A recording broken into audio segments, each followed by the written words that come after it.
بسم الله الرحمن الرحيم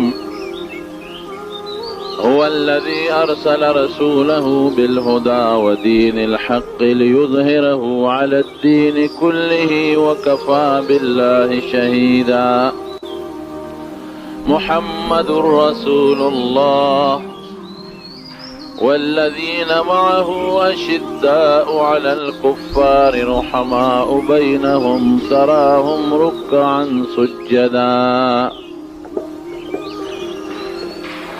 د بعض اکابر اجلو صحابه کرامو ذکر میں شروع کړو. یو لوی صحابي دی د نبی کریم صلی الله علیه وسلم تر مبارک کی داغی وفاتم په رجب په دې میاشت کې شوی دی. دې میاشت ته د زبرګې میاشت په پښتانه وایو او عرب ورته د رجب میاشت وایي. نو د هغه د واقعي ذکر درته کوم د یو څو مقصدونو دپاره. نوم د عباس دی او د والد صاحب محترم نوم یې دی عبدالمطلب. د نبی علیہ السلام د والد محترم عبدالله صاحب دی رورو. نو د حضور پاک تر دی. د نبی علیہ السلام مبارک د پیدایش نه دی تقریبا 2 کاله مخکې پیدا دی. یعنی د حضور پاک نه دی 2 کاله مشرو د عمر په لحاظ. هوښیار دومره یو ځل ته چا تپوس وکړو وی ته مشر یې او که نبي علیه السلام مشر دی؟ نو د زړه کې سوچ وکړه که ده ویم چې نبي علیه السلام رانه مشر دی نو په دروغو کې راځي ځکه عمر خو زما زیات دی، او که ده ویم چې زه مشر یم نو بیا خو بیادبي راځي. نو ده وی انا اسن وهو اکبرو، وی په عمر کې چې زه زیات یم خو ګورې مشر هغه دی، لویوالی خدای هغه له ورکړی دی او مشری دا غنه. نو 2 کاله د نبی کریم صلی الله علیه وسلم نه د عمر په لحاظ باندې مشرو. په مکه مکرمه کې کار څه کو؟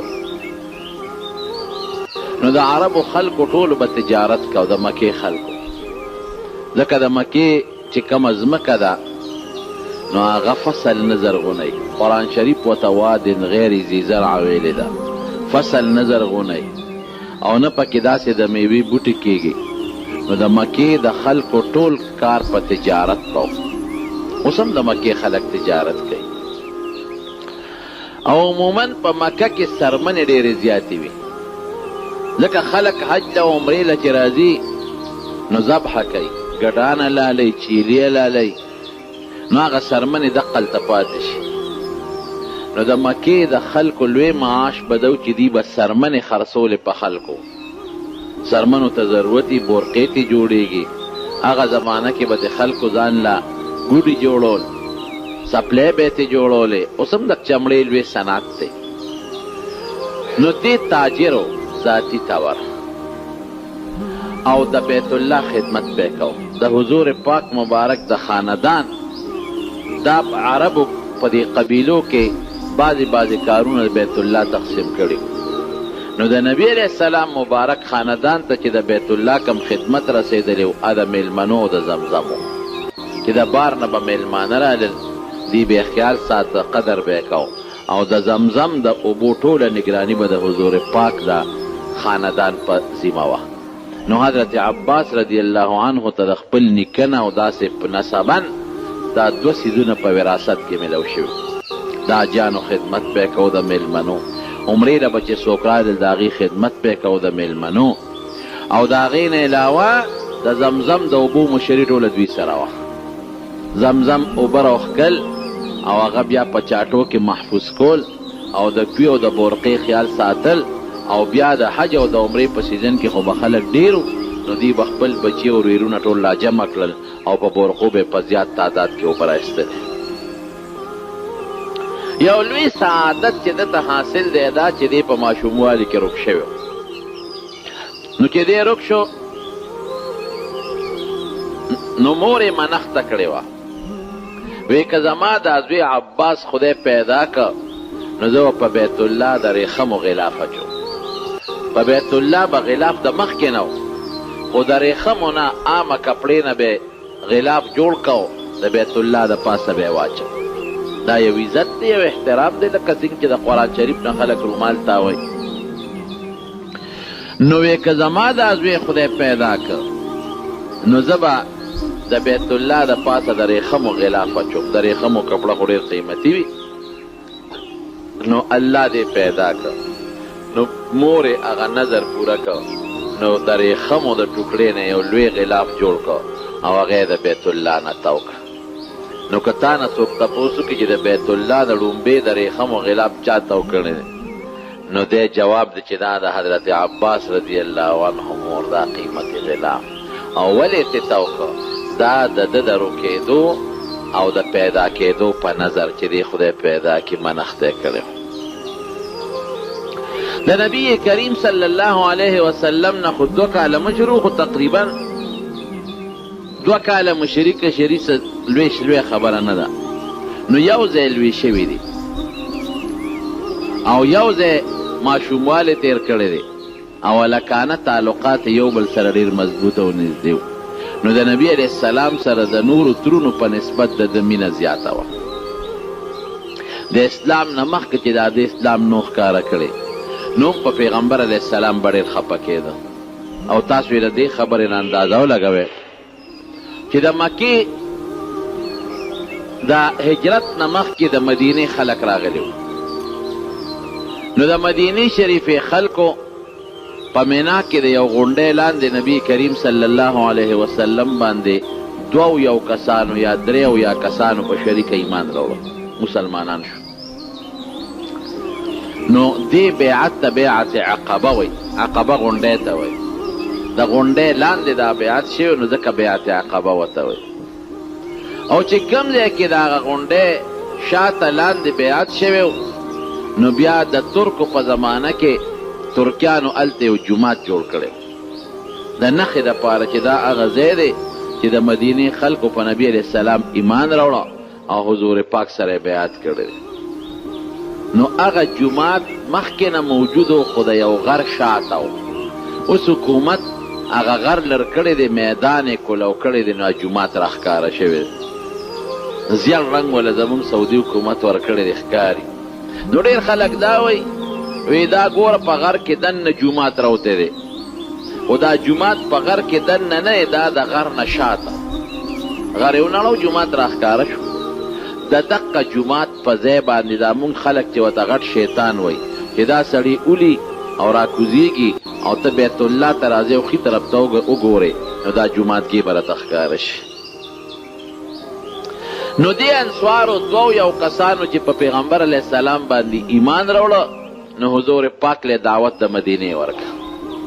وی ته مدینې شریفې ته زمونږ وطن ته راشه، دلته تا ته هم تکلیف دی او ملګرو ته دې هم تکلیف دی، او د مکې کافران ضرورت در رسئ، هلته به ته محفوظ شي. نو حضرت عباس دا دغه وخت خپل اسلام نه دی ښکاره کړی، خو په موقع موجود دی. نو ګوره د دې د مینې اندازه لګي. هغې د مدینې خلکو ته وی د مدینې خلکو تاسو زما دارواره بوځئ خپل وطن ته، د دې حفاظت به څوک کوي؟ دلته خو که د دشمنان ډېر هم زیات دي، خو یو مضبوط قوم یې دی، تربورانی دي، رشته دارانی دي، لوی قوم یې دی. د هغه قوم په وجه دې محفوظ دی، دته څوک غږ نه شي کولی. نو که تاسو دې بوته په مدینه کې خبره د قوم نه، نو هسې نه څوک تکلیف ورته ورونه رسئ. نو تاسو خې بوځئ، ستاسو د ده خوښه ده که د سره دې لاړ دې شي، خو ګورې که ده ته په مدینه کې چا تکلیف ورسو، نو زه به ستاسو له دې 2 کسانو نه د هغې تپوس کوم، تاسو نه به زه تپوس کوم. دا به نه وایه چې دا پلانکي او دا پلانکي او پلانکي، زه پیش او بیا تاسو پیش. هغې ورته څه وې؟ هغې ورته وې ته یې مونږ ته حواله که، نو ستا پیریان هم دې خلاص. تاسو د مکې خلک د محمد مصطفی صلی الله علیه وسلم په قدر نه پوهېږئ، تاسو سره د قدر نشته. مونږ پوه شه ده ته به هله د بل لاس رارسي چې مونږ ټول ټوکړې ټوکړې شو، چې مونږ نه یو ټوکړی شوي، ده ته د چا لاس هم نشي رارسېدی. خو خیر حضرت عباس رضی الله عنه د هغه خپلې مینې اظهار وکړ. نبی علیه السلام مبارک هجرت وکړ، مدینه شریفې ته، او دی په مکه مکرمه کې و. دی پټ مسلمانو، دننه مسلمانو خو لا اسلام یې نو ښکاره کړی.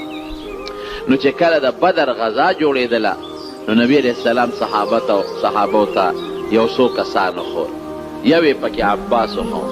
وی ګورې که عباس ته له مخې له راغی نو د تورې غزار پې ونه کې. یو څو کسان یې وښول. وی ما ته پته ده چې دا د زړه نه مسلمانان دي او د څه وجې نه دوی خپل اسلام نشي ښکاره کولی، نو په دوی به توره نو چتوی.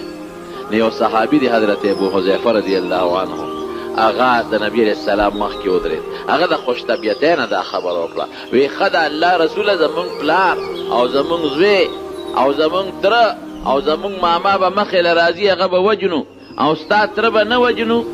که زما د تورې لاندې راغی که مې پرېښود، سر به مې دی خوا غورځولی.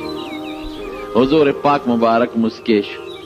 حضرت عمر ته یې مخ ور واړو. وی عمره، وی ابو حذیفه ته خیال دی، وی زما تره د نورو خلکو سره سمی، چې نور خلک به د تورې لاندې راځي او وجنم به، نو عباس که د تورې لاندې راغی دی به م وجنم. ګوره زما ترې نورو خلکو سره برابر کړه. ګوره دې له د پیغمبر علیه السلام مینه معلومیږي چې څونه محبت یې دی. اتفاقا همغسې وشوه د بدر په جنګ کې، او یا کسان کافران مردار شو او یا گرفتار شو. یو پکې دی چې دی ونیولې چې نو جنګ کې خامخا د خلکو نه جامې او کپړې شلیږي، نو دی مدینې منورې ته راوستل. نو حضور پاک دا قیدیانو باندې نبی علیه السلام ګوره ډېر رحم کړی دی، ظلم یې قیدیانو سره هم نه دی کړی. نو حضور پاک صحابو ته حکم وکوي لاسونه وله شاته وتړئ، او یو دوه کسان یو کس بوځي او په کور کې لکه د میلمه په شکل وساتئ، او خیال یې وساتئ چې درنه ونه تښتي. اتفاقا دی چې کوم صحابي را ورکړه د پیغمبر علیه السلام ګاونډي و، د دیوال ګاونډي، او رده کمیس نو عبدالله ابن ابی چې د منافقانو سردار دی، رئیس المنافقین، نو هغه خپل هغه د قدیم لوړ دنګ او هغه هم لوړ دنګ. نو په حضرت عباس د بل چا کمیس نه پوره کېده. یو کمیس راوړه په دنو برابر، بل چا راوړه په دنو برابر. نو عبدالله ابن ابی هغه خپل کمیس راوړه او حضرت عباس ته یې ورکړه. نبی علیه السلام لوی صاحب زما دا کمیس ورته واچوه. نو نبی علیه السلام ورته د هغه کمیس واچوه. دی خو منافقه، خو دا یو احسان یې وکړه چې حضور پاک له تره له خپل کمیس ورکړه. نبی علیه السلام د چې احسان ګورې په ځان نه دی پرېښی. په یو موقع فرمایلي و د وفات نه مخکې، وی په ما چې د چام څه ښېګړه ما سره کړې ده، ما هغه له د هغې بدل ګورې خلاص کړی دی. په ما د چا احسان نشته او نه د چا ښېګړه شته. یو کس داسې دی چې د هغه د احسان په ما د پاسه پروت دی چې هغه حضرت ابوبکر صدیق دی، او د هغه د ښېګړې بدل ما هغه له نه دی خلاص کړی. د هغه د هغه ښېګړې بدل به الله هغه له د قیامت پر ورځ خلاصوي. دا یو نقطه نبی علیه السلام د وفات نه مخکې ویلې وه. نو په حقیقت کې حضور پاک احسان د چا په ځان نه پرېښود. که چا به څه شی راوړه په خپله فرمایي نبی علیه السلام، وی چې څوک دله هدیه راوړي دا ترغیب ورکوي، وی دوستان یو بل له هدایه یوسئ، وی په دې مینه زیاتېږي. او بیا فرمایي چې څوک دله هدیه راوړي نو ته وله بدل ورکه، او که بدل د سره نی یا نشي ورکولی یا هغه خفه کېږي چې ما له ته عوض راکې، نو دعا ورته وکړه. دول اسم ورنکې نو دعا ورته وکړه. دا د پیغمبر علیه السلام مبارک طریقه ده. نو چې چا به یو شی راوړه نو نبی علیه السلام به د هغې بدل ورکو. یو مثال به یې درکړم. یو صحابي نبی علیه السلام مبارک له یو اوښه راوسته. نو پیغمبر علیه السلام یو بل صحابي ته ورشه او د له دې په مقابله کې لس اوښان ورکړه. اوس یو لس څونه شی دی، نو چې هغه لاړ نو لس یې وله ورکړل. نو چې چا ډالۍ راوړې وه نو هغه خفه شو، ویله بیله لسه ما له لس راکړل. نو صحابي راغی نبي علیه السلام ته الوی چې صاحب هغه په هغه لسو خفه دی. نو پیغمبر علیه السلام مبارک وی عجیبه خبره ده، د یو راوړو ما وله د هغې په مقابله کې لس ورکړل، اوس بیا هم خفه کېږي. یاره وی څوک مړه مې غواړي چې د بعضې خلکو نه داړو هدایاړو قبول نه کوي، خو لیکن د الله حکم دی د شریعت نو داسې نشم کولی. نو دومره به پیغمبر علیه السلام د مسلمان د ډالۍ په مقابله کې ډالۍ به یې راوړه، یو په لس به بدل ورکاو. نو عبدالله ابن ابی خوس منافق دی او دلی کمیس ورکا. نو چې کله عبدالله ابن ابی منافق مړ کېده نو وصیت یې وکړه، زوی یې سوچه مسلمان، د ده نوم هم عبدالله دی او د زوی نوم هم عبدالله دی. نو هغه زوی یې نبي علیه السلام له راغی وی د الله رسول زما پلار دوه وصیتونه کړي، یو وصیت خو یې دا کړی چې ته خپل کمیس راکا چې دې د پلار ته واچو. ما وایي چې ما د نبي علیه السلام کمیس را واچوي. او دویم دا چې جنازه به یې ته کې. نو دغې وخته پورې لا د منافق د جنازې نه منه نه وه راغلی. نو نبی علیه السلام خپل کمیس را واغېسته او دله یې ورکړه، ها دا د پلار دی اوس. نو حضرت عمر فاروق رضی الله عنه نبی علیه السلام ته وایي وی د الله رسول هغه منافق عبدالله ابن ابی ته دې خپل کمیس ورکړه، ستا برکتي کمیس هغه کافر له ورکې. نو نبی علیه السلام مبارک دوه خبرې وکړې، وی عمره وی که دې منافق دی او کافر مړ شو نو زما کمیس ورته هېڅ پیدا نشي رسولی، کافر ته هېڅ پیدا نشي رسولی. لیکن زه وله ځکه ورکوم چې انه کسا عباسا، عباس ته د ما تره له یو وخت کې د کمیس ورکړی و چې د هغې هغه بدل وله خلاص کړو. ګوره څونه موده مخکې عباس ته کمیس ورکړی، لیکن نبي علیه السلام وله هغه بدل خلاص که کمیس یې ورکړ. نو بیا چې وی جنازه تیاره شي ما ته سوال جواب وکړه. نو چې جنازه تیاره شو نو نبي علیه السلام ته یې سوال جواب وکړو نو دې مقبرې نو چې څنګه مقبرې ته لاړ او دې جنازې ته ورمخکې شو حضور پاک، نو حضرت عمر ورغېده لمن نه یې کلک راونیو، وی دا ته په چا جنازه کې؟ د الله رسوله عبدالله ابن ابی منافق علی عبدالله ابن ابی، په عبدالله ابن ابی جنازه کې او فلانکي منافق فلانکي وخت کې دا نه ویل، فلانکي وخت کې دا نه دي ویل. حضرت عمر کې خو بیا د چا پروا نشته، خو د دین په معامله کې سخت دی. اشدهم فی امر الله عمر، د خدای په دین کې سخت انسان خو حضرت عمر دی. او د صحابه ګورې دا دوه صفتونه مو ما چې درته وي، دوه صفتونه دي. یو صفت والذین معه، د نبی علیه السلام سره چې کوم ملګري دي نو د هغوی دوه صفتونه دي. اشداء علی الکفار، د کافر په مقابله کې سخت دي، بیا نرمي ورسره نه کوي. اشداء علی الکفار، سخت دا چلنه نفرت دی د کافر. مسلمان ویم دی ته چې د کافر نه بره د نفرت دی. الا ان تتقوا منهم تقات، قرآن حکیم کې بل ځای کې راځي که مثلا یریږي او د خولې نه څه نشي ویلی، یا بعضې وخت کې سړي باندې څه د حکمت د وجې نه څه ونه وایي، یا د یرې د وجې نه ونه وایي، یا بل څه وجې ابه ظاهرداري وي، خو د زړه نه به د کافر سره مینه نه ساتئ، د زړه نه به کافر سره محبت نه ساتئ. دا د شریعت قانون دی، دا د الله وینا ده، دا به نه کوې. ومن یتولهم منکم فانه منهم، قرآن حکیم کې الله وایي کافر سره چې چا دوستانه تعلقات وساتل دې د هغوی نه شو بسه. لا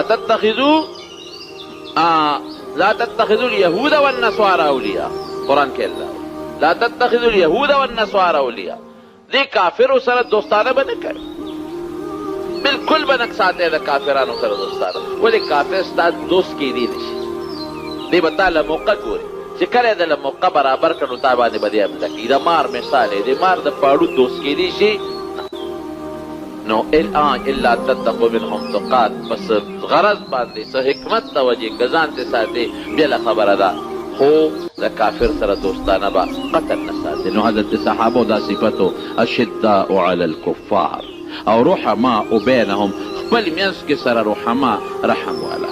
دا د قرآن وینا ده. داسې یو بل سره مینه لکه ضرور سره چې مینه، داسې یو بل سره محبت لکه د پلار او د زوی او د زوی د پلار چې یو بل سره محبت دي، دا د صحابو صفت دی.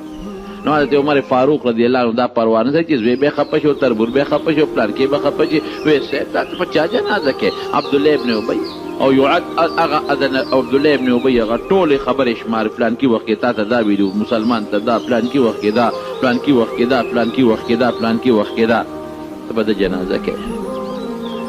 نبی کریم صلی الله علیه وسلم ورته مسکی بخاری شریف کې راځي، د هغه هغه زړورتیا ته یې کتل او نبي علیه السلام مبارک ورته مسکی او تا ته الله نه دي ویلي قرآن کې ان تستغفر لهم او لا تستغفر لهم، ان تستغفر لهم 70 مرة لن يغفر الله لهم، که ته او یا کرتم دوی له بخنه وغواړې زه نه بخم، ستا خوښه ده بخنه غواړې اکه نه غواړې، جنازه خو بل مسلمان له بخنه غوښتل دي، نو تعالی اختیار دی بېشک بخنه غواړې که نه غواړې، خو که اویا ځلې بخې بخنه غواړې نه بخم. نبی علیہ السلام ورته څه وایي؟ ګوره دلایل شروع شو، حضور پاک ورته مسکی شو، وی عمره که ما ته دا پته ولګېده چې د اویو نه زیاته استغفار باندې دی الله بخي، نو زه وله د اویو نه زیات استغفار کوم. یو کس خدای د دوزخ نه بچ کوي او زما په کړاو بچ کېږي، نو دې کې څه دي؟ اخر عني یا عمر، عمره ما نه رستو شه او ورمخکې شو جنازې پرې وکړه.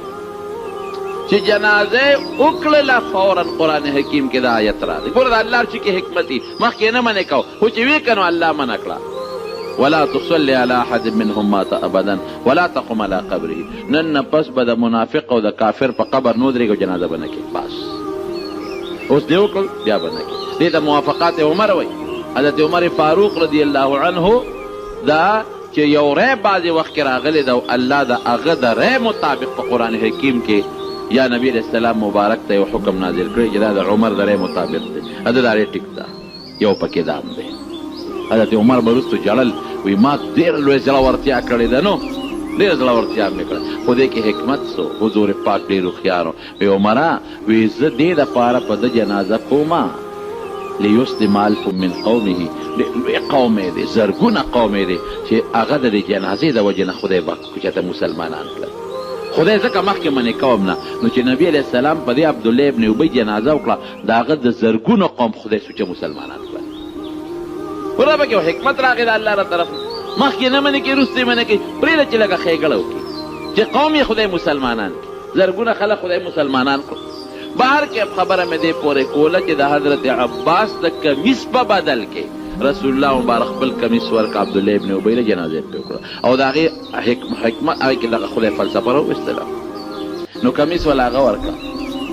نو دې چې په کوم کور کې تړلی شوی و شاته نه، نو هغه د حضرت نبی کریم صلی الله علیه وسلم د کور سره خواږه، نو ده به د شپې فریاد کوه.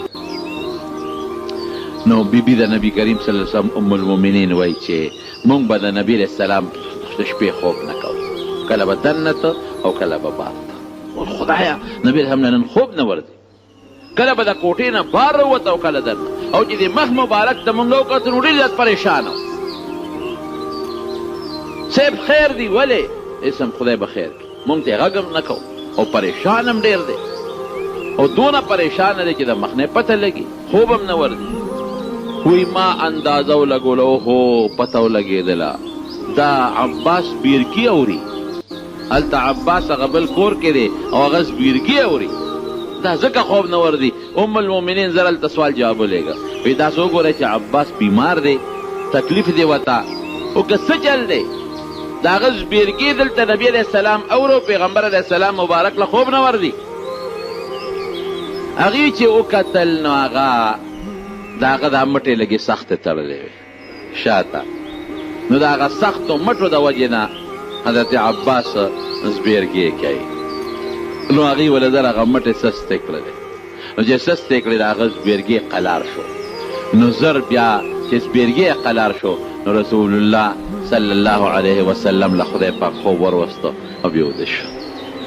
نبی علیه السلام مبارک د سره مینه چې څومره مینه یې ورسره دا دی چې هغه زبیرګي کوي، نو نبی علیه السلام مبارک له خوب نه ورځي. او دویم د پیغمبر علیه السلام مبارک انصاف ته معلوم شو چې دی چونکې قیدي دی، نو د ده دپاره نبی علیه السلام سفارش نه کوي چې ورشه او دا مټې وله سسته کوي.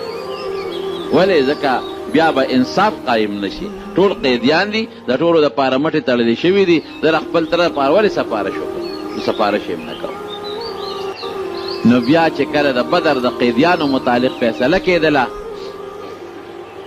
صحابه کرامو میټینګ وکړه، وی څوک چا وی وجل پکار دي، چا وی صاحب خیراتي پرېښودل پکار دي، چا وی فدیه ترې اخیستل غواړي. نو فیصله په دې وشو چې له دې نه به فدیه والو، جرمانه څومره جرمانه دومره. نو یو کس به یې را مخکې کو او ته خپله جرمانه، تا باندې دومره جرمانه، سوال جواب وکړې مکې ته چې تاسو بس جرمانې راولئ. حضرت عباس را مخکې شو، نو نبی علیہ السلام مبارک ورته عباس کاکا ته به 2 کسو جرمانه ورکړې. وی دا ولې؟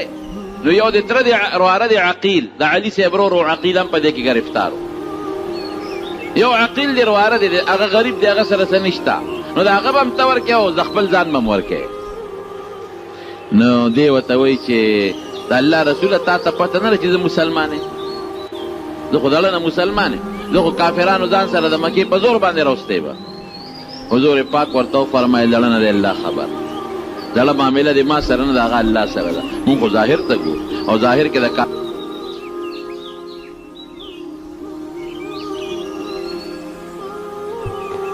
وی ما سره کم ده تا ته پته نه لګي چې زه غریب یم ما سره څه نشته نو نبی علیہ السلام مبارک ورته وفرمایل ولې چې ته کله را روانېدې جنګ له نو تا بټوه راواغېسته او خپلې بیبي له دې ورکړه ام الفضل او ورته دې ده وي چې دا واله او زه جنګ له ځم که زه واپس جمدې رالم خو ماله به یې راکې او که زه مړ شم نو دا ستا دي بټوه دې نه ده ورکړې ته وې ما سره پیسې نشته وی دا الله رسول زما دې قسم په الله چې د خدای رښتونی پیغمبر شک شوبه پکې نشته وی د دغې بټوې نه یو زه خبر یم یو زما بیبي ته خبر ده بل چا ته پته نه لګي معلومیږي دا چې ته الله خبر کړې د الله رښتونی پیغمبر نو ګوره ډبل فدیه ترې واخېسته دا د نبي کریم صلی الله علیه وسلم انصاف یعنې که دی ویلې وې نبي علیه السلام دا ویلې وې چې دا زما تره دی او د فدیه معاف نو صحابو کې دا مجال نو چې د پیغمبر علیه السلام د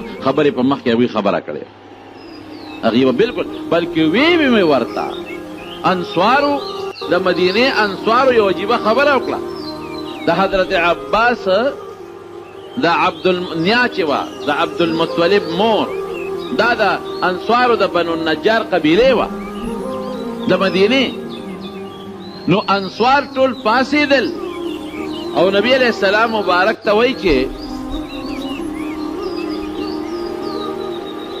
وی د الله رسوله دا عباس زمون خورایې دی او د ده فدیه موږ نه غواړو د ده دا فدیه ده ته معاف ده حضور پاک مبارک وفرمایل داسې نه کېږي چې څنګه دا نور فدیه ورکوي نو داسې به زما راتر عباس هم فدیه ورکوي دا ته یو بله مسله معلومه شوه چې د بادشاه د خپل او د پردي په منځ کې سره رعایت نشته شرعي حکم کې خپل او پردي د بادشاه تره د بادشاه ورور د بادشاه زوی او پردي دا یو برابر دي فرق پکې نشته فدیه یې واخېسته بیا یې پرېښود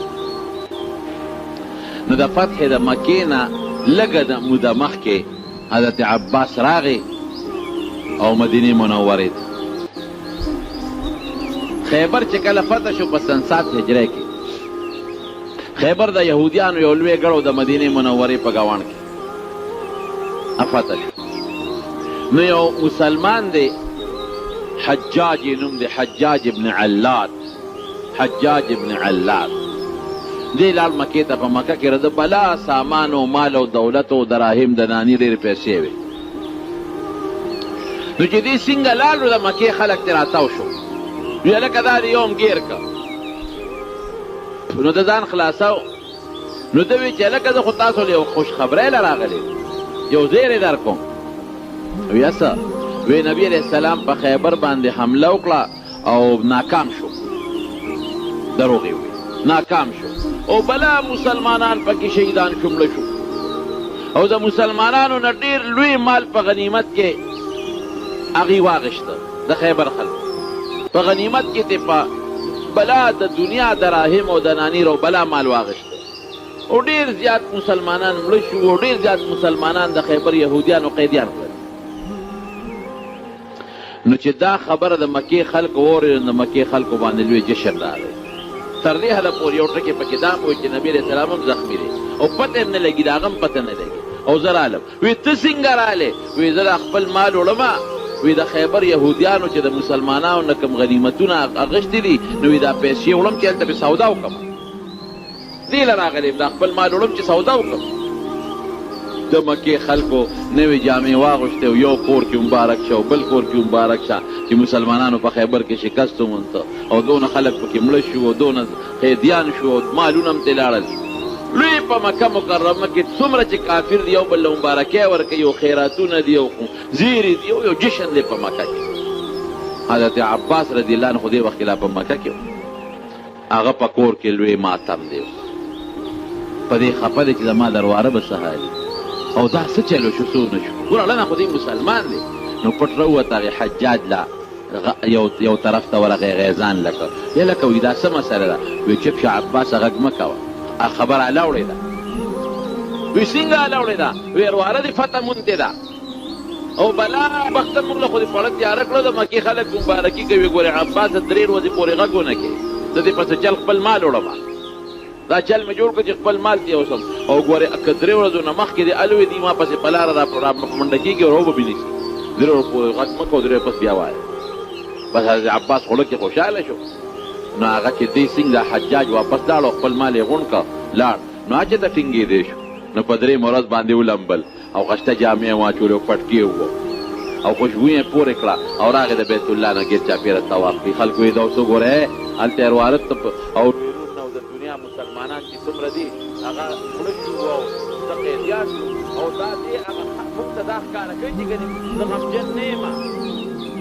نو چا یې تپوس وکړه چې ستا په قوم او ستا په خلکو په مسلمانانو باندې خو ډېر لوی تکلیف راغی او تا خشته جامې اچولې طواف کې. وی دا چا درته ویلي دي؟ وی دا حجاج. وی خبره یې تا لوړې کړې ده. خیبر فتح شوی دی مسلمانانو فتح کړی دی او د خیبر غنیمتونه مسلمانانو وړلي دي. وی تا ته چا ویلي دي؟ وی ما ته حجاج ویلي دي. وی مونږ ته خو یې داسې وي ستاسو نه یې مال پسې چل ولوړو. نو بس بیا پې د مکې خلک پېښ شو چې یاره دې خو د مسلمانانو په تکلیف باندې خفه کېږي او د مسلمان په خوشحالۍ باندې خوشحالېږي. نو چې دې کله پېښ شو زما په اسلام خو د مکې خلک پېږي بیا مدینې شریفې ته هجرت وکړو. بعضې علما لا دا وایي چې د هجرت په دې وجه نه کوو چې نبي علیه السلام مثال کړو چې ته هجرت مه کوه د مکې د دې کافرانو موږ له جاسوسي به کې. خیر مدینې شریفې ته لاړ. چې مدینې منورې ته دې لاړ د حضور پاک مبارک د یو ډېره خشته ښکلې استقبالیه وکړه او عامو خلکو ته یې د وی ای خلکه وی عباس زما کاکا دی زما تره دی او عم الرجل سن و ابیه او وی تره د سړي دا د پلار په مثلي د پلار په یو ځل نبی کریم صلی الله علیه وسلم په جومات کې ناستو او دا حضرت عباس ولا راغی. نو نبی علیہ السلام مبارک ته مخامخ ودرېد. وی د الله رسوله وی چې مونږ تا سره ناست یو نو وی خلک زمونږ لحاظ ساتي او زمونږ خیال ساتي او قدر هم کوي او چې ستا د مخې نه اخوا شو بیا زمونږ خلک هغسې قدر نه کوي عزت هم نه کوي. نو نبی علیہ السلام مبارک صحابه ټول د مدینې انصار مهاجر راغونډ کړل په جومات کې او په منبر باندې کېناستو او ټولو ته یو شان تقریر وکړ. وی ای خلکه تاسو دا نه خوښوئ چې زما چا سره مینې او تاسو سره مینه وکړئ؟ هغې وی د الله رسوله ولې دا نه خوښوئ؟ وی ښه چې زما چا سره مینه به ورسره کوئ. وی تاسو ته پته نه لري چې عباس زما تره دی او عم الرجل سن و ابیه او د سړي تره دا د پلار په مثل باندې وي ای زما د پلار په مثل. ای خلکه ټول دا اعلان واورئ چې که چا عباس سره مینه وکړه نو ما سره مینه وکړه. ومن والانی فقد او که چا ما سره مینه وکړه د الله سره مینه وکړه او چې چا الله سره مینه وکړه الله به جنت ته داخل کړي او چې چا زما تره سره بغض وکړه عباس سره فقط ما سره بغض وکړه ما سره بغض وکړه او چې ما سره بغض وکړه نو الله سره بغض وکړه او چې چا الله سره بغض وکړه الله به دوزخ کې رسوي. هغې نه پس به د حضرت عباس رضی الله عنه دومره خلقو صحابه کرامو قدر او خیال ساته لکه د حضور پاک مبارک خپل پلار چې یو څوک قدر او عزت کوي. یو ځله دا بار ملک نه چا مال دولت راولېږه ډېر زیات مال چې مال به یې راوړه هغه یې په جومات کې وغورځاو. هغه مال دولت یې ټول راوړو په جومات کې یو طرف ته وغورځاو. نو د حضور پاک خو به دا قانون و چې مال به راغی نو هغه به یې خزانه کو نه بس اعلان به یې وکړو راشئ وړئ. نو په دغه ورځ باندې نبي علیه السلام اعلان وکړه وی راشئ دا مال وړئ. حضرت عباس راغی وی صاحب ماله خو ډېر مال راکړه. وی ولې؟ وی په بدر کې ما د خپل ځانم فدیه ورکړې وه او ما د عقیل فدیه م ورکړې وه د خپل رواره. وی ښځه وړه چې څونه دې خوښه یې وړه. نو دې څادر یې خور کړ نو د هغې نه خو پخوا هغه ډبلې روپۍ به وې نو هغې په لپو لپو څادر ته راواچول. نو چې ویې تړلې نو بیا اوچتولی نه شوې. نو نبی علیہ السلام ته وایي چې د الله رسوله چاته ووایه دې صحابو کې دا ما ته راوچت کړي وی دا کار نه کوو دومره واچوه چې څومره وړی شي وی ښه نو ته مې وروارې تې راته راوچت کړه وی نه زه یې در نه اوچتو نو لږ یې ته کمې کړې نو چې یې کمې کړې بیا غوټه ورکړه بیا اوچتوي نو نه شي اوچتولی وی مور اصحابه کوي دي کې بعضې ملګرو ته دې حکم وکړه چې ما ته یې راوچت کړي وی نه دومره شی در کوم چې څونه وړی شي نو وی ته مې ورواره نه وی د تې راوچت کړه که نه وی دې نه در اوچتو نو په درېیم ځل باندې ته بیا کمې کړې چې بیا ته کمې کړې نو بیا دې دومره کمې کړو چې خو په تکلیف باندې هغه پیټ یې اوچت کړه او په دې اوږو باندې په شا باندې کېښو نو چې څنګه یې په شا کېښود روان شو بخاري شریف کې حدیث دی نو نبی کریم صلی الله علیه وسلم ورته کتل هغې پورې ورته کتل چې په لاره کې یو طرف ته دی غیب شه او صحابو یې په دې وجه کتل د هغه د هغه حرص ته وجه ده چې ګور دومره مال یې یوړو چې هیله په خوارو باندې وړی هم نه شي او په تکلیف باندې وړی حضرت عمر فاروق رضی الله عنه ته نبی علیہ السلام مبارک حکم وکړ ته لاړ شه او د مالدارو خلکو نه زکات راغونډ کړه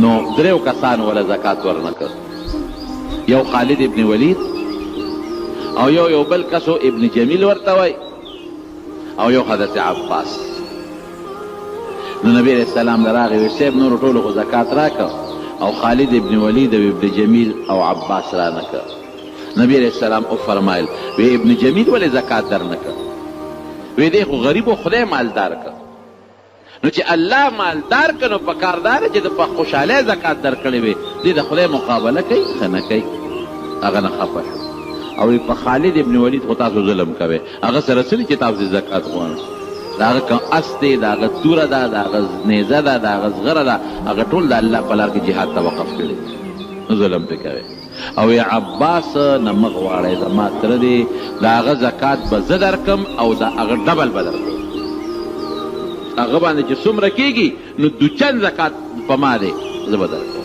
وی دا ولې وی نبی علیہ السلام دا ولې وی زکات خو به هر سړی خپل ورکوي وی دی ځکه وی چې د بیت المال کې کمی و نو نبی علیہ السلام د حضرت عباس نه 2 کالو پیشکي زکات مخکې اخیستی و د هغه زمانه کې خو سود جایز و خلکو به سود کو نو دا سود د حجة الوداع په موقع باندې حرام شو اخیری چې نبی علیہ السلام مبارک اخیری کم حج کړی دی د وفات نه لږ غوندې مخکې نو په هغې کې نبی کریم صلی الله علیه وسلم اعلان وکړ وی خدای مبخه سود چې څومره دی نو دا د نن نه پس حرام او که د چا سره پیسې د سود دي نو اصل سرمایه دی وصوله کی او د سود پیسې ولا مور کوي نو لومبی عمل چې نبی علیہ السلام وکړ د حضرت عباس په هغې یو اعلان وکړ وی د حضرت عباس چې چاله پیسې په سود ورکړي دي نو وی د هغه چې څومره پیسې دي وی د هغې زه اعلان کوم وی هغه ختم هغه مور کوي ولا حضرت عباس دا ونه وی چې د الله رسول زما پیسې ولې خلکو ته خیرات کوي او زما په پیسو باندې زما نه یې تپوس ونه کړ نه د نبي علیہ السلام په هغه دونه اعتبار چې زه یو خبره وکړم د هغه د مال په حق کې نو هغه د ما د هغې خبرې جواب نشي کولی او نه پرې خفګان ښکاره کولی شي نو د سود په معامله کې چې نبي علیہ السلام عمل کو چې یاره سود دی خلک نه وصولوي د لومبي عمل نبي علیہ السلام د حضرت عباس نه وکړ د حضور پاک د بیمارۍ په وخت کې حضرت علي صاحب بار راووته نو خلکو به یې تپوس کو وی نبي علیہ السلام څنګه دی نو ده به وی الحمدلله ښه دی بیا به یې چا تپوس وکړه نبي علیہ السلام څنګه دی نو علي صاحب وی الحمدلله ښه دی اصبح بحمد الله بارعا یاره نن ورځې الحمدلله ښه ده نو حضرت عباس ځان ډکه وی علي وی دلته راشه وی تا ته پته لګي نبي صاحب څنګه دی یاره وی طبیعت خو یې نن سبا ښه دی برابر وی ما ته د خپل خاندان د خلکو مرګ د دې پوزې نه معلومېږي دې دی نه وی ما ته پته لګي زه د خپل خاندان د خلکو مرګ د دې پوزې نه معلوموم وی قسم دی چې 3 ورځې پس به ته د بل چا د امثالات دی 3 ورځې پس نبي علیہ السلام مبارک دنیا نه تلو والا ما ته پته ده وی زه چې لاړ شو او تپوس دې وکړو چې ستا نه پس به بادشاه څوک حضرت علي صاحب ورته وی داسې نه کوو دا تپوس موږ نه کوو ولې چې حضور پاک نه څوک شی غواړي نو ګورې نه یې ورکوي. هسې نه د نبي علیه السلام به دا خیال راشي چې دوی جوړ دا بادشاهي غواړي نو هسې نه اعلان به وکړي چې ګورې زما خاندان لی مه ورکوې بیا به سي. واقعي مقه چې حضرت عباس دا خبره وکړه چې ما ته د خپل خاندان د خلکو د مرګ د پوزې نه معلومیږي او 3 ورځې پس به ته د بل چا د امثالان دی د حضور پاک امسا به ختمه شوي دی به د دنیا نه تلي مقه 3 ورځې پس نبي کریم صلی الله علیه وسلم د دنیا نه تشریف راوړ. صحابه به ډېر زیات احترام کو دونه قدر به کو لکه چې سړی د خپل پلار نه زیات د احترام او د قدر به کو او تر دې حده پورې چې ودل باران نه کېده په مدینه شریفه کې نو چې باران نه کېږي نو دی حضرت عمر دی راوستو باری وویسته میدان ته او چې باری سنگ میدان ته وویسته نو دی مخامخ ودرو وی یا الله وی نور کله چې به کله باران نه کېده او قحط به نو مونږ به تا ته نبي کریم صلی الله علیه وسلم پیش کړ نو تا به مونږ باندې باران وکړو. باقاعده بخاري شریف کې حدیث دی. او اوس خو نبی علیہ السلام نشته نو خدایا مونږ د نبی علیہ السلام تر حضرت عباس تا ته ودرولې اله العالمین دا د پیغمبر علیہ السلام تر دی د ده په مخ الله په مونږ باندې باران وکړه. نو وی داسې سور نورو او شین اسمانو کې د اوریا د درک پکې نه لګېده او چې صحابه او حضرت عمر دی پیش که د باران لپاره الله ذوالجلال ته نو وی داسې اوریا زراله چې دوی لا را روان شوي نو چې وریځ راله او مدینه منوره ټوله د وریځې نه ډکه شوه او دوی کور ته لا رسېدلي نو چې خدای پاک په شیبو شیبو باران وکړه. دې نه څه معلومه شوه دې نه دا معلومه شوه چې د نبي علیه السلام د رشتې احترام څومره دی الله څونه احترام کوي. حالانکه نبی کریم صلی الله علیه وسلم د هغه صحابه کرام حضور پاک مبارک مدینه منوره کې موجود دی قبر مبارک کې خو موجود دی او لوی لوی صحابه کرام موجود دی قرآن حکیم موجود دی د احترام نور ډېر څیزونه موجود دی خو رب العالمین سره د حضرت عباس څونه احترام دی څونه عزت او څونه قدر دی چې خدای پاک د هغه په وجه باندې په مدینه شریفه باندې باران وکړ. نبی کریم صلی الله علیه وسلم په خپل ژوند کې د بیت المال په مال کې خپل خاندان لا لکه دا د قرآن د وینا مطابق چې کله به یو غنیمت حاصل شو نو په هغې کې به یو حصه د نبي علیه السلام مبارک د خاندان وه نو دوی له هغه حصه ورکړې وه خو په دې شرط یې ورکړې وه چې ګورې دا به خرڅوی نه او دا به ستاسو په میراث کې نه دي نه به یې خرڅوی او نه به ستاسو په میراث کې وځي د دې آمدن وړی او باقي د دې چې کم ذات دی له ځمکې هغه د بیت المال باقا طریقہ حضرت ابوبکر صدیق او حضرت ابوبکر صدیق نه بعد حضرت عمر فاروق رضی الله عنه باقا ترتیب د دوی سره خپل ګذر اوقات کړی. د حنین په جنگ کې په غزا کې د شرکت ثابت دی. نبی علیہ السلام مبارک سره حنین لتلی دی. دا اوتاس په غزا کې د نبی علیہ السلام سره د شرکت ثابت دی او د دې نه مخکې چونکې د بدر په غزا کې خو دې قیدي نیولی شوی دی د احد په غزا کې دی په مکه مکرمه کې د خندق په غزا کې دی په مکه مکرمه کې نو هغې کې دی د نبي علیه السلام مبارک سره شریک دی. دا د حضور پاک مبارک ترو په دې میاشت کې د رجب په میاشت کې په سن 32 هجري کې 22 هجري کې وفات شوی دی او د زبرګې میاشت کې عمر یې اتیا کاله عمر او د جمعې ورځ به چې دی وفات شوی دی. حضور پاک مبارک له یو ځل ورته سوال جواب وکړ وی عباس ته م راشه او بچي دې م ټول راوله نو دې م راغی او بچي م وله راوستل نو نبي علیه السلام مبارک د ده په بچو څادر واچو او په عباس هم څادر واچو او یو ډېره خشته دوی وله اللهم اغفر للعباس و یا الله عباس او رده بچي ټول وبخې څادر یې پیچولو یا الله عباس او رده بچي ټول او سنگ مغفرتا تامتا خدای داسې وبخه چې د دې نه پس اړو بل څه پاتې نه شي چې څومره ګناهونه یې ټولې ختم شي. دا وله نبي کریم دعاګانې کړې او رده بچي یو زوی فضل ابن عباس نبی علیه السلام مبارک چې به کله سفر نه راته دې دومره هوښیار و نو دا خپل بچي به یې وله مخې راولېږل خلک د خلکو استقبال کوي که نه نو دا فضل ابن عباس ته د زوی و قسم یې بل زوی او عبدالله ابن عباس دی بل زوی دا به وله مخې استقبال له لاړه نو نبي علیه السلام مبارک به اوچت کړ ځان سره یې په خپله اوښه باندې کېنول څوک به مخکې کېنول څوک به وروسته کېنول. د حج په موقع حجة الوداع کې د نبي علیه السلام د سفر ملګری څوک دی؟ فضل ابن عباس، د ده زوی په اوښۍ ځان سره شاته کېنولی دی. عبدالله ابن عباس دی به کله ته پیغمبر علیه السلام مبارک سره به یې شپه کوله او حضور پاک وله دعاګانې کوي. د زوی دی بل عبدالله ابن عباس، هغه له د قرآن دعا کړې ده، اللهم علمه الکتاب والحکمه، خدای دې ته قرآن وښیه او حکمت ورته وښیه. نو خدای پاک د رئیس المفسرین جوړ کړی دی. د تفسیر په باب کې خدای پاک هغه له لوی مهارت ورکړی دی. بهر کې د دې رجب په میاشت ازبرګې په میاشت کې په د جمعې ورځ باندې په سن 32 هجري کې دی وفات شوی دی او عمر یې د وفات په وخت کې 88 کاله. نو په دې نسبت مې د دې ما چې د تاسو د ابای صحابه کرام وپېژنئ چې صحابه کرام یو صحابي د کوم حیثیت خاوند دی او صحابو څونه څه کړي د دین لپاره، څونه محنتونه او څونه قربانۍ کړي. نو ځکه دا بعضې صحابه کرام درته شمارم چې تاسو وپېژنئ. رب العالمین دې زموږ د ټولو نه راضي شي. خدایه موږ د صحابه کرامو په نقش قدم باندې روان کړي. د نبی کریم صلی الله علیه وسلم ملګري صحابه دا ډېر لوی خلک تېر شوي. نبی علیه السلام په خپله فرمایي وی الله فی اصحابي، وی زه خدای نه ویرېږئ زما د صحابو په حق کې بد رد ورپسې مه وایئ. وی که تاسو کې یو کس، نبی علیه السلام فرمایي وی که تاسو کې وروستو خلکو کې یو کس د احد د غر عمره سره در خیرات دي او یو صحابي د چټاکۍ برابر خیرات کړي وي، د صحابې هغه چټاکۍ ته نه رسېږي. رب العالمین دې زموږ ستاسو ته راضي شي. الله یې د صحابو په نقش قدم باندې روان کړي او د هغوی په شان عقیدې اعمال دې الله زموږ نصیب وګرځولی کړي. رب العالمین دواړو جهانو خیر نصیب کړي. خدای که څوک مریضان دي ته وله شفا ورکړي. الله که څوک حاجتمندي حاجتونه یې پوره کړي. الله که د چا یو بل سره دشمنۍ طرفګنۍ په روغو باندې بدله کړي.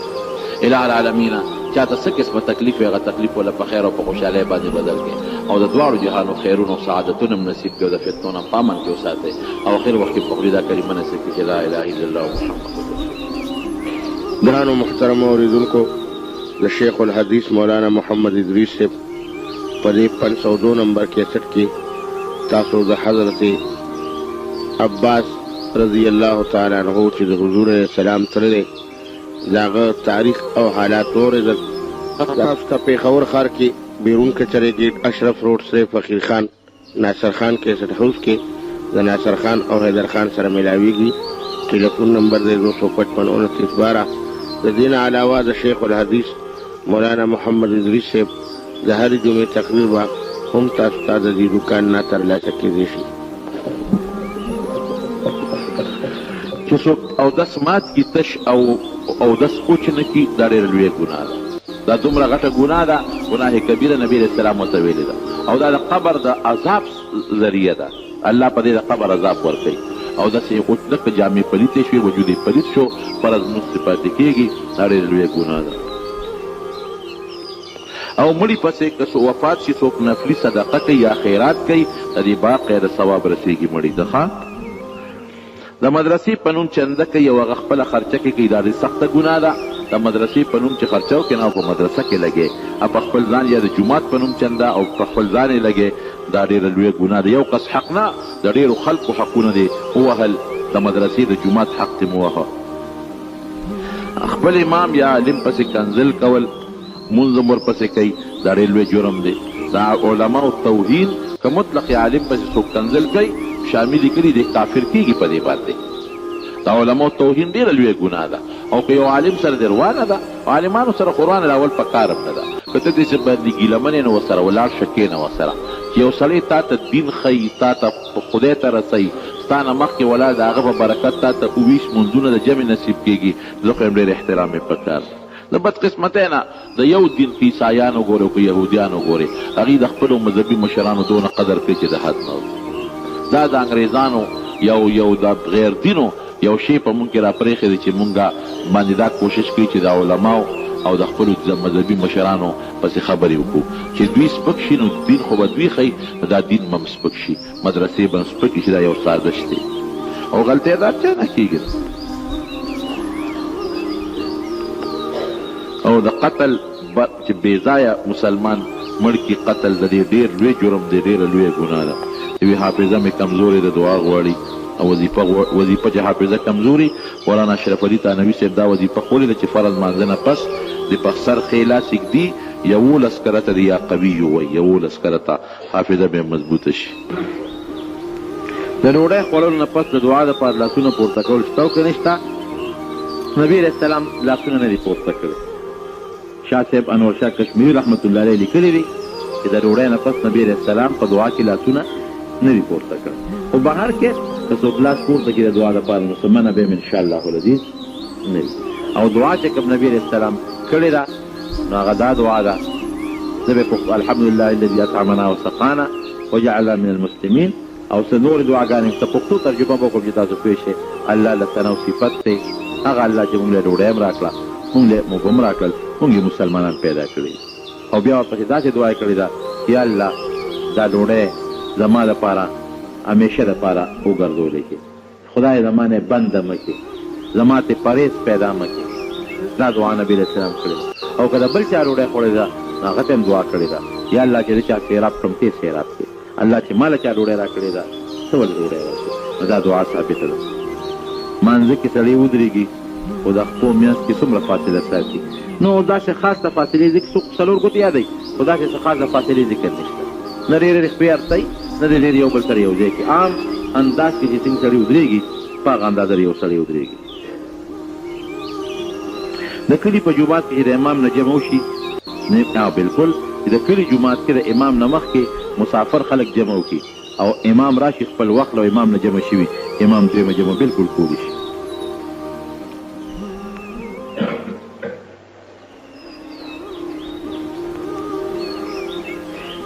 د یو ټیم مونځ هر چا پسې دا داسې نه ده داسې ده چې یو ځای کې ته جمع درني او بل څوک ني نو خیر دی بیا که هر سړی ور مخکې شو جمع ضروري شی دی. دا اول خو دا ده چې نیک سړی وي صالح سړی وي د امامتۍ چې کوم شرایط دی هغه پکې پوره کړي هغه پسې سړی مونځ وکړي چې نه ضرورت دی نو که بیا د هر چا پسې مونځ وکړي یو ځل نیم نو هغه مونځ صحیح دی کېږي. څلور حافظان ملګري وي د دوی هر قسمه ګپ ازادي یو خیر دی ګپ ته ازادي او کنځل منځل دی یو بل ته نه کوي کنه او خیر دی یو به کدي پکې مخکې شي او نور یو پسې مونځ کوي.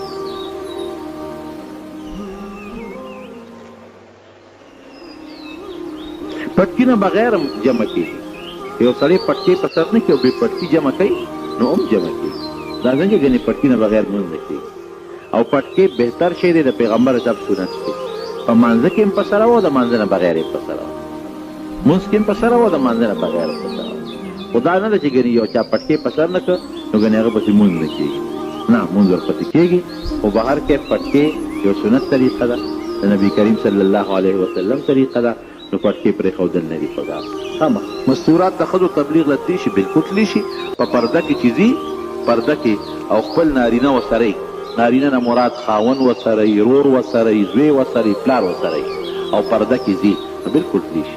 یو کس چې د هغه پلار بیمار دی د خدمت یې څوک نشته د ده زوی د ده خدمت کوي نو د ضرورت په بنا د ده اندام مخصوصه عورت ته کتی شي کتل دې نه کوي لاس سره یې صفۍ وله کوي. فقهاو همدقه لیکلي که د ضرورت په بنیاد باندې مخصوص اندام وله وینځي او صفا کوي یې ډېرې سترګې پټې کړي ګوري دې ورته نه او نور صفۍ وله کولی شي. بعضې خلک د جمعې د دویم اذان ته بدعت عثماني وایي ګناهګار. بدعت که دا معنا کوي چې یو نوی شی دی واقعي د حضرت عثمان رضی الله عنه زمانه کې د جمعې دا دویم اذان دا لومبی اذان دویم نه دا لومبی اذان چې کومه د زوال سره رکین کېږي دا د خطبې اذان د نبي علیه السلام په زمانه کې مو دا لومبی اذان دا د حضرت عثمان رضی الله عنه زمانه کې د دې شروع شوې ده. خو د عثمان رضی الله عنه د پیغمبر اسلام خلیفه دی او حدیث پاک کې راځي علیکم بسنتي و سنت الخلفاء الراشدین چې زما په طریقې عمل کوي او زما د خلفای راشدینو په طریقه عمل کوي او ټول هېڅ صحابو کې به چا انکار نه دی کړی وایي که صحابو اتفاقي او اجماعي مسله ده نو دې ته مضمون بدعت ویل ګناه ده. په دې معنا سره بدعت چې یو نوی شی اختیار کړی دی نو ورته ویلی شي خو هغه بدعت چې کوم ته ګمراهي ویلې شوې ده او ورته نه شي ویلی صحابه پاک خلک دي ټولو صحابو په دې باندې اتفاق دی.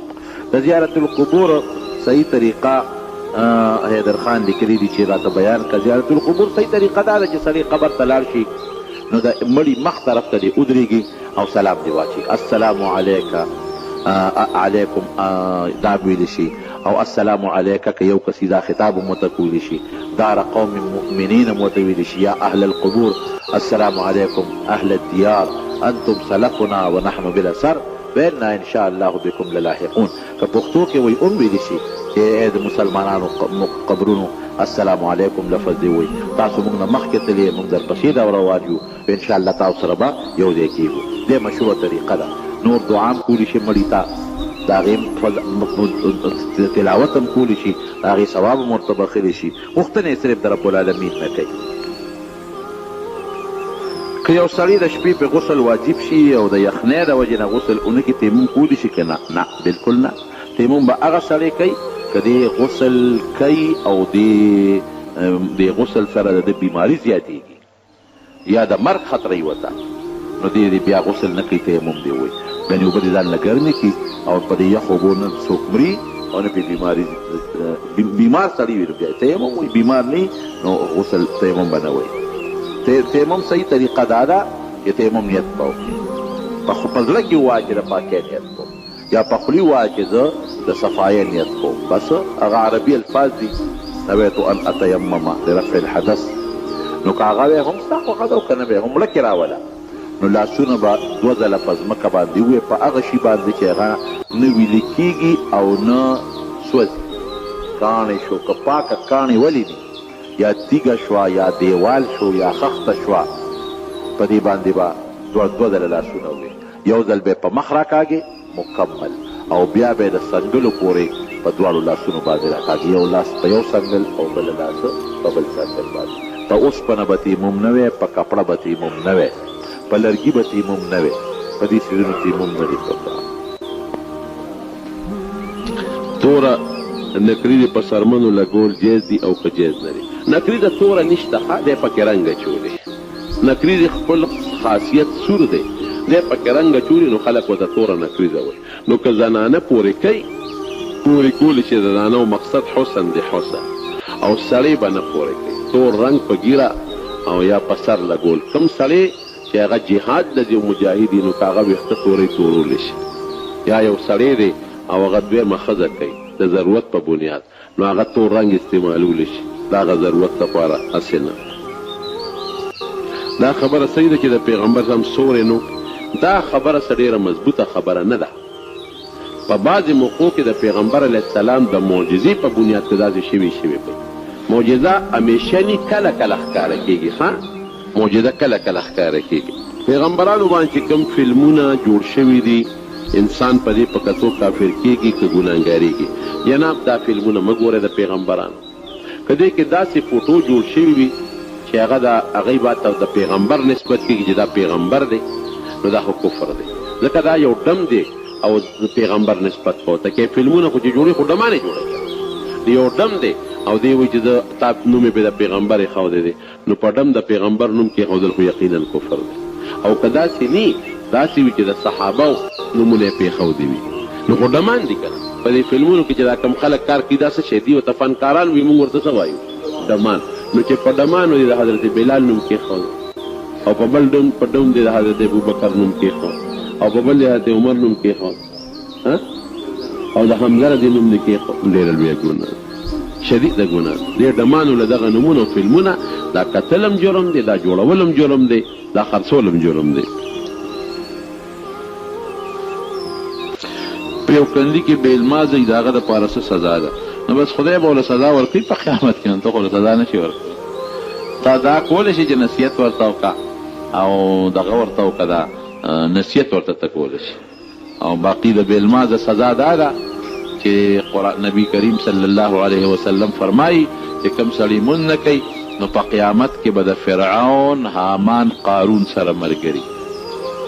او یو بل کافر تیر شوی دی چې هغه د پیغمبر علیه السلام سخت دشمنو، او هغه داسې دا کافر دی چې د نبی علیه السلام په لاس لګېدلی دی. حضور پاک واحد دا یو کس دی چې نبی علیه السلام په خپله چوکه والی دی، او د نبی اسلام د چوکې د لاسه مردار شوی دی، چې هغه ته ابی ابن خلف وایي. نو د ابی ابن خلف او قارون او حامان سره په آخرت کې ملګري. او یو روایت کې راځي چې د عاشورې په ورځ چا روژه ونیوله د یو کال ګناهونه به الله معاف کړي، د یو کال ګناهونه به الله معاف کړي. خو چې کم وخت حضور پاک په کم کال باندې وفات کېده نو دا الفاظ یې فرمایلي وو لئن بقیت الی قابل لاسومن التاسع، وی که آینده کال ته پاتې شم نو نهمه به مو سره نیسم. یهودیان یې ونیسي موږ به هغوی سره لږ مخالفت کوو، نهمه به مو ورسره نیسو. د دې وجې نه علما کرام لیکي چې یوازې لسمه ورځ روژه نیول مکروه دي. بعضې ورته ګورې مکروه هم نه وایي، بعضې وایي خیر دی که یو هم نیسي خیر دی نیولی شي. خو ښه خبره دا ده چې دوه ورځې سړی روژه ونیسي، نهمه او لسمه، دا دواړه ورځې روژې نیول دا بهتر دی. غالب ګمان مې دا دی چې دې ځل میاشت لسمه د نهې ورځ راځي، د نهې ورځ دا لسمه راځي. نو د ګل په ورځ او د نهې په ورځ دا دوه ورځې که وسمي او طاقت مي زنانو ته مو وایې روژې ونیسئ. د دې نهمې ورځې حضور پاک ارمان کړی په آینده کال ته پاتې نه شو. او لسمه ورځ نبي علیه السلام په خپل ژوند کې ټول عمر دا لسمه ورځ روژه نیولې ده او د یو کال په الله ګناهونه معاف کوي. نو یو خدا روژه شو. دویم حضور پاک یو حدیث فرمایلی دی، ما ستاسو مخکې ولوسته. نبی علیه السلام فرمایي من وسع على عیاله فی